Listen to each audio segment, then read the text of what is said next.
This is class 3 of the Women in Leadership course that I've been teaching here on YouTube. So this is class 3, and class 3 is about Ruth. Ruth, and we're going to talk about loyalty, humility, destiny, and the destiny, her alignment with her destiny. So that's what I want to show you, the leadership, her pros and cons of being a leader, how she stepped up as a woman in her leadership position. Because so many times as women, we don't realize us just showing up is taking part in some type of leadership.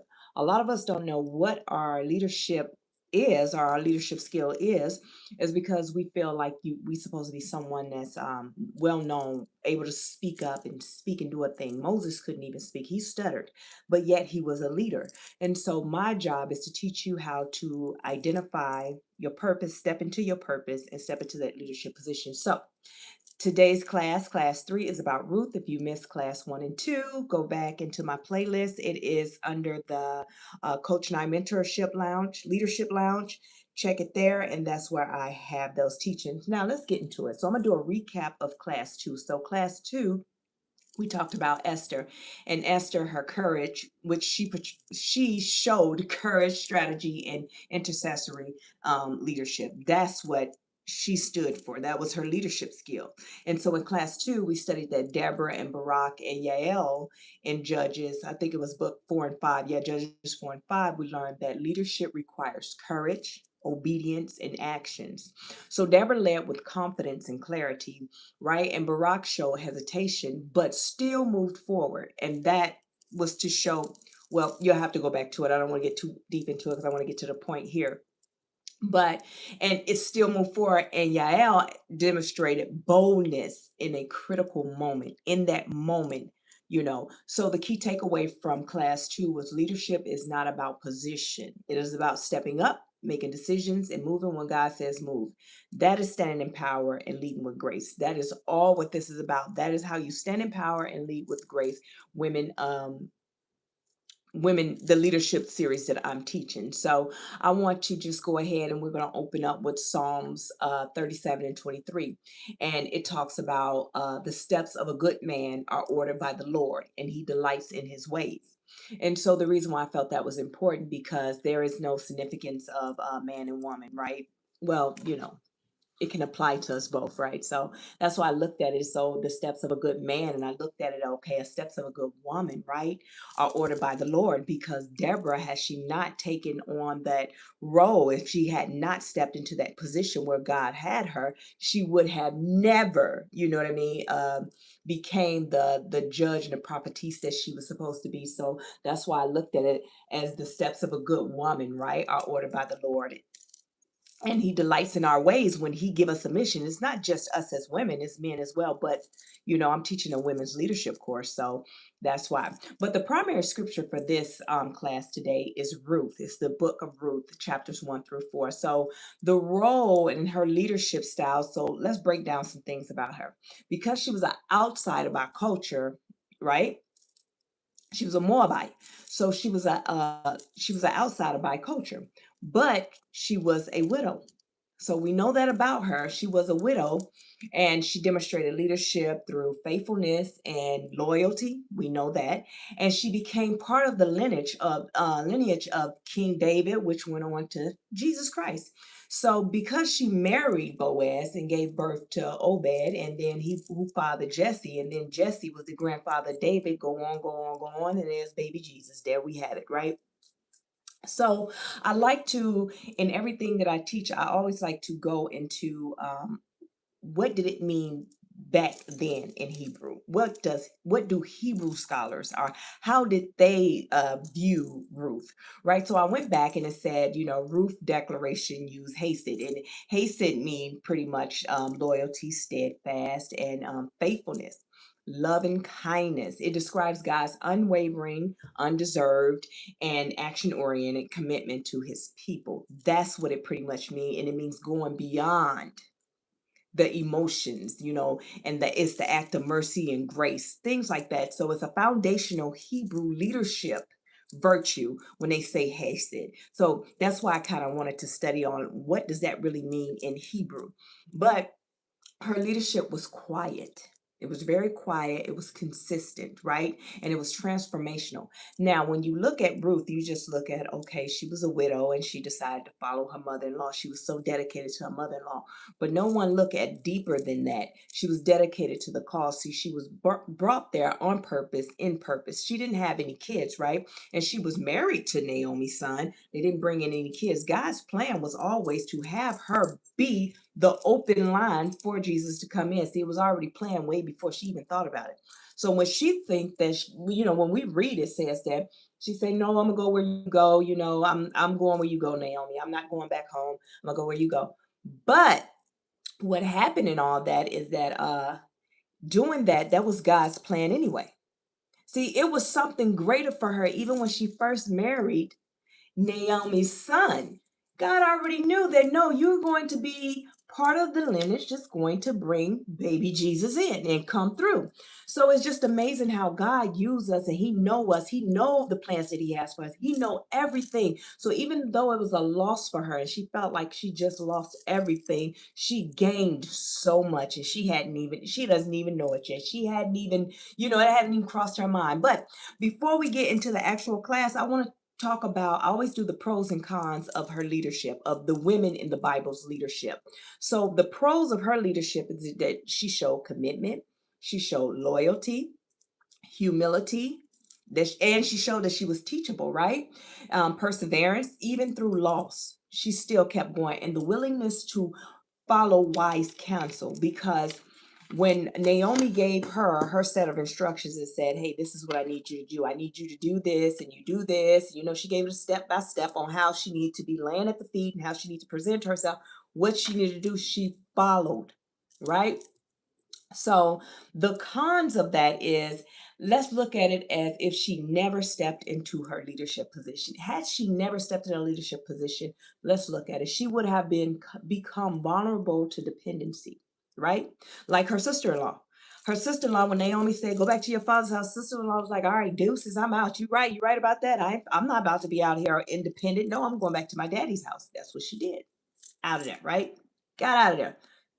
But not Ruth. She said, "No, I'm going to stay right here." So had she not stepped into her leadership position, she'd have been just like the sister-in-law. And then another con is that the risk of shrinking her identity. What if she never stepped into that leadership or believed in herself, right? Her independence. She would have shrunken herself, shrunken her identity due to all the trauma loss. You got to think a lot about it.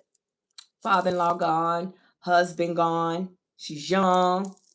I don't know how young she was, but yeah, she's young, right? And I done lost everything. However, she didn't shrink herself. She could have walked around with her head down. She could have been in mourning all the time. She could have given up, or worst off, she could have just stayed in the shadows and missed the God blessed opportunity. And we know in the end, but in bringing into the New Testament, right, was Jesus Christ. Right? So that right there, she could have missed her God bless opportunity if she would have just stayed focused on just herself. Now, a lot of times as women, when we step into, well, before we step into our leadership position, what happens is we sit back and we look at the woe me, the everything I've been through. I can't believe this. I've been divorced. I got these kids. I'm raising them by myself. My job is not here. Listen, I'm going to give you a whole testimony of me. Divorced, got the kids, no job, right? Got my own business, started my own business. I started to pour into myself. I stepped out on faith to open my business and do what I wanted, right? That I felt. I felt like I've been pouring into the world all this time. But had I not, what if I didn't believe in myself? What if I never thought that this could be me? That if I would have just stayed in mourning of everything wrong in my life, I would not be who I am today. And that's the thing of me teaching you about your leadership position, women, how to step into that, how to take the woe, it's me, and say, it's not happening to me, it's happening for me, right? Because even with Ruth, it's not happening to her, it was happening for her because she was supposed to bring in what? The New Testament, which was Jesus Christ. And so, because she stayed the course and she did what she was supposed to do, look what happened. She didn't run away. So, since she didn't give up, that was the con. What if she did? But she didn't.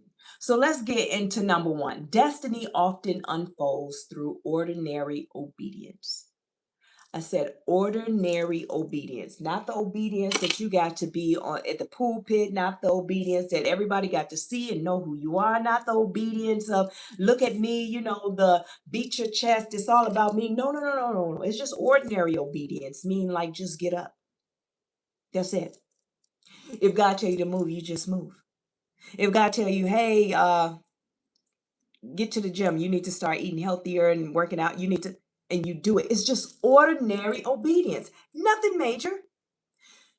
And I apply that to myself as well, because what if I didn't listen to God and I stayed at that job that I didn't want to be at? I didn't want to work anymore. I was tired of it. What if I would have stayed? I would not have become as successful as I am in my own business and as confident as I am as a leader and stepped into my leadership position, because I would have continued to be codependent on someone else telling me what my roles should look like. That's not me anymore, right? So, one of the most powerful leadership lessons in the Ruth story is that destiny unfolds through ordinary obedience, not dramatic moments. When we read the story of Ruth, when we read that story, we know she becomes part of we know, as I keep saying, the lineage of Jesus, right? And that's in Matthews 1 and 5. But Ruth did not know why she was living in it. While she was just going through life, she did not know that was part of the plan. She was simply making faithful decisions. That was it in her painful seasons. Women, we go through so much and it's so painful for us. We're in our most painful season, but we still have to keep going. Which would you rather do? Keep going with your head hang low with the woe it's me, or would you want to keep going knowing that something greater is on the other side? I chose for something greater on the other side, even though I was in a painful season of my life. I didn't walk around as if the pain was sitting on me. No, I know it's going to get better because I believe a thing and I know it to be so. So after losing her husband in Ruth 1 and 5, her future was uncertain. She didn't know what was going to happen next. She lost her husband. She didn't know, but one thing she knew for sure, she wasn't going back to her daddy's house. She wasn't going back to her daddy's house. See, she was in purpose, and I teach this a lot. When you're in purpose, you make decisions based off the good of everyone else. See, purpose is how you help others. Passion is how you help yourself. So when your business is not going good and you're like, I'm so passionate about it. Passion is a flame, like the wick, right? It's just a flame. It'll blow out and you can relight it, but it'll blow back out and you can relight. But purpose is who you are. It's your DNA. It's what you are and who you are, what you were brought here to do, right? So she didn't know her future. It was uncertain, but she knew for sure that she wasn't going back to her father's house. And since she was in purpose, she knew that her husband would take care of the mom. Now, Naomi didn't have anybody. So she stepped into purpose. In the absence of her husband, she stepped up and took care of who? The mother, the mother-in-law. It wasn't that she was just so worried and well, not so much worried, because she probably was worried because she's older, but it wasn't so much of she was worshiping Naomi. She was in purpose. And when you're in purpose, you have no control of what's next. That means that when you're in purpose, you allow God to take the wheel in real time, in real time, right? So when Naomi told her to return home, Ruth was like, no. She defied that whole decision, and you can look at that in Ruth 1 and 16. Where you go, I will go. Your God will be my God. Pretty much, listen, I'm going with you. So Naomi just stopped, at first she kept pressuring her like, no, no, I have nothing for you. Even if I was to get married again at my old age, even if I was to have kids again at my old age, are you going to wait for them to get old enough to be your husbands? No. Ruth wasn't trying to hear that. See, when you're in purpose, you no longer operate, the spirit operates. So it's something about when you step into purpose, it's like everything that self shuts up, spirit speaks. Spirit knew what needed to be done. See, spirit knew what needed to be done. Self knows nothing. We don't know anything. When you get those feelings of, I feel like I should be doing this, because the spirit is telling you this is where you're supposed to be. But self knows nothing. So now I let God navigate me. Because baby, every time I navigated myself, I'm telling you, I ended up in the wrong turn, in the dead end. Just navigation was all off. Okay, so I don't even try and navigate myself no more because it gets me absolutely nowhere but in confusion and in the wilderness, which is confusion. So I don't even do it anymore. So, what seemed like a simple decision of loyalty became the turning point of her destiny. She had no idea. See, in those painful seasons of your life, if it hurt, things happen in our life. The divorce happened, the kids, the disrespect, the firing, the jobs, the this, the that, the bills, the blah, blah, blah, blah, blah. All of that in a painful season. In your painful season is when you birth your destiny. And that's what happened with her. So Ruth did not chase influence or recognition. She chose faithfulness. She chose to be faithful. So in Ruth 2, she worked in the fields, gathering up leftover grain, hard work, and it was humble work, right? It was very humble work. It was meant for poor people. It was meant for the poor. So this was humbling work for her. Yet, in that place of obedience and diligence, that's when she met Boaz. She encountered him, and Boaz, her future redeemer. Her future redeemer. Naomi let her know, like, it's the redeemer, right? But she had no idea that it was going to be really her. Let me explain something to you. When she left and they went back to Bethlehem, when they went back to Naomi's hometown, she didn't have a clue what was going on. She had no idea. When she declared a thing, see, is what you speak, your tongue speaks a thing, and it shall be so. When she declared, I'm going to your land, will be my land, your God will be my God. She spoke those things into existence because, yes, for sure, her land literally became her land. Do you understand? So, those are the type things you got to look at in your painful season. Just know that God, you have to declare a thing to be so. You have to declare it. This is not my end. Whatever this is, or ask God, what is it in this moment that you need of me? Because I'm not doing good, God. I'm not doing good right now. I'm over here getting beat up and jumped. I'm not doing good. What is it that you need of me in this season? Or what do I need to learn of this season? We have to understand it's not the woe me. If Ruth would have said woe me, we would not be able to look at her leadership style. We would not be able to take her testimony and apply it to ourselves. These are the things that we need as women to be able to stand up, get that words of encouragement, because when we all go through the same things, it's just at different times and different levels. But we need to know how to bounce back. So that was her future redeemer, and this reveals a key leadership truth about Ruth. God often used ordinary obedience to open doors to extraordinary places. Do you hear that? God uses ordinary obedience to open doors to extraordinary purpose. Ruth's story teaches us that leadership is not built in big moments, but is built in consistency, faithful, and faithful decision making over the time.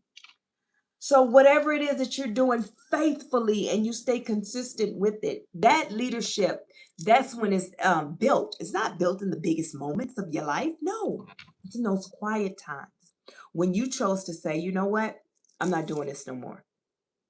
That's what I teach in the healing process. In the healing process, you have to, a lot of people think healing is just all about, oh, do away with everybody, cut everybody off, and I'm just going to isolate and I'm just going to focus on me. That's the wrong thing. No, that is of the enemy. Listen, someone needs your testimony. Your testimony is just important. Testimonies didn't stop just because the Bible, they said this is all the books that's going to go in there. No, no, no, no. That's man. Man said that's it, right? Testimonies in the Bible is supposed for us to be able to look at and apply to our life. Your testimony is just as important as their testimonies were in the Bible.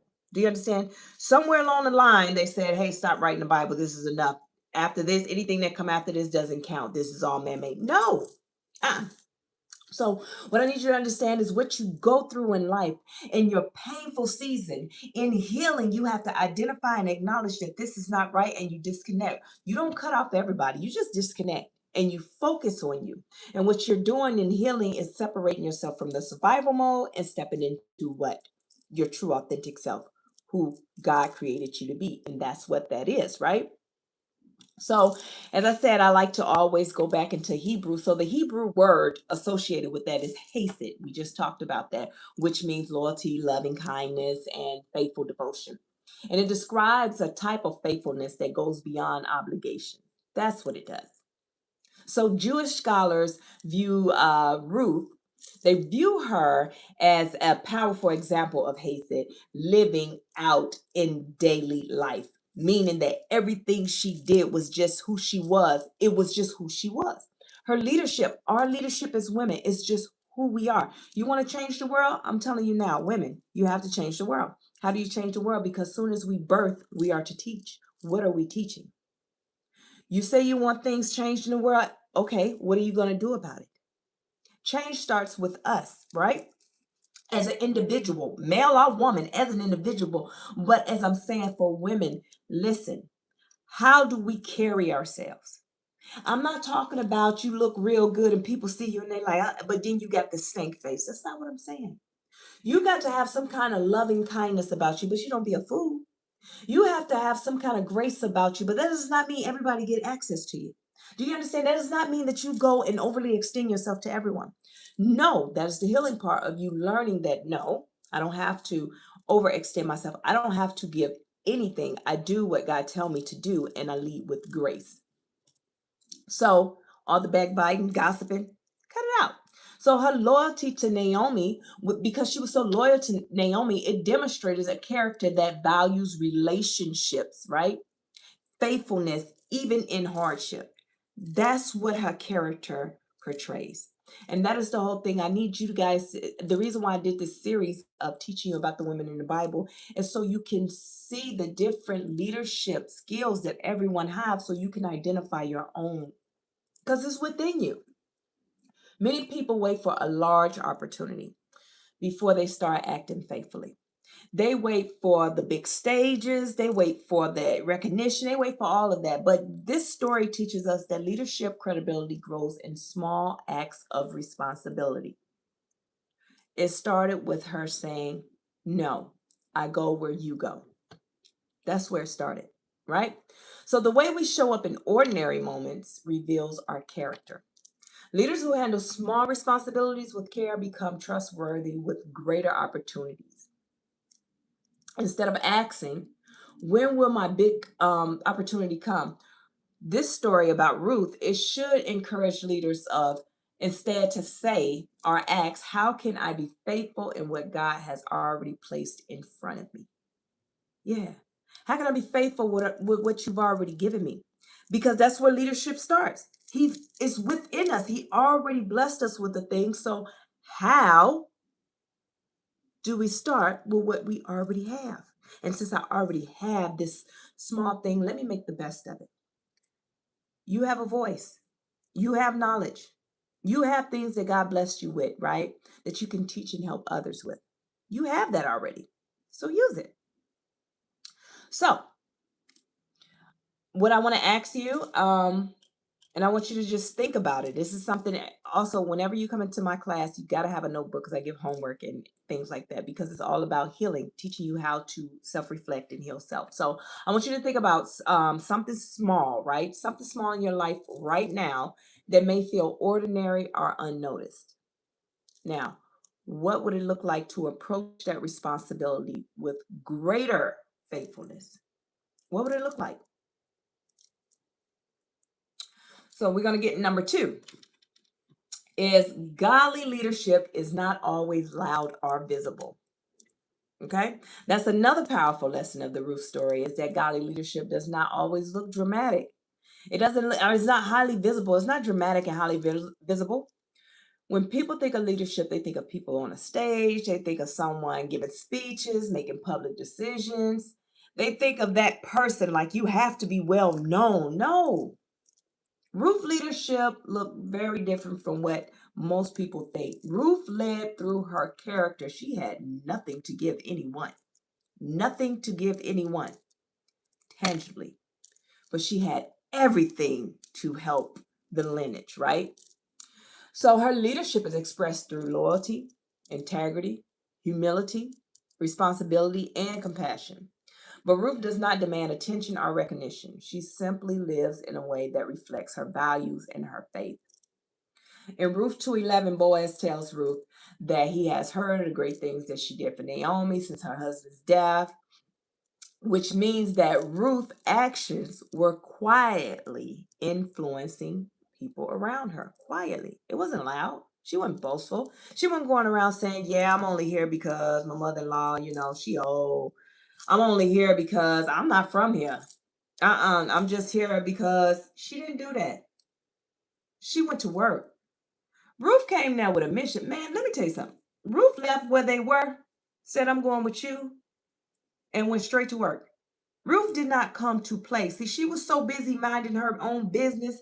She was so, and that's the thing as women, we have to be so busy minding our own business so God can do the work that He needs done. So God can do everything and open up every door that He need open for us. We just need to be so focused on ourselves and busy of doing whatever it is that we supposed to, that God gave us to do, that everything else. And this is why I tell people, when you do what you're supposed to be doing, you don't have to worry about nothing. Whatever you need, all your needs will be met and your wants, it will come. That's how it goes. So Ruth didn't demand any attention or recognition. She just simply lived in a way that reflects her values and faith. So in Ruth 2:11, we talked about that. Boaz told her about everything. Her reputation was growing because of her consistent character. Mhm. This teaches us the important leadership's truth. Influence grows, leadership influence often grows quietly before it becomes visible. Yes, that is the most important leadership truth. Influence often grows quietly before it becomes visible.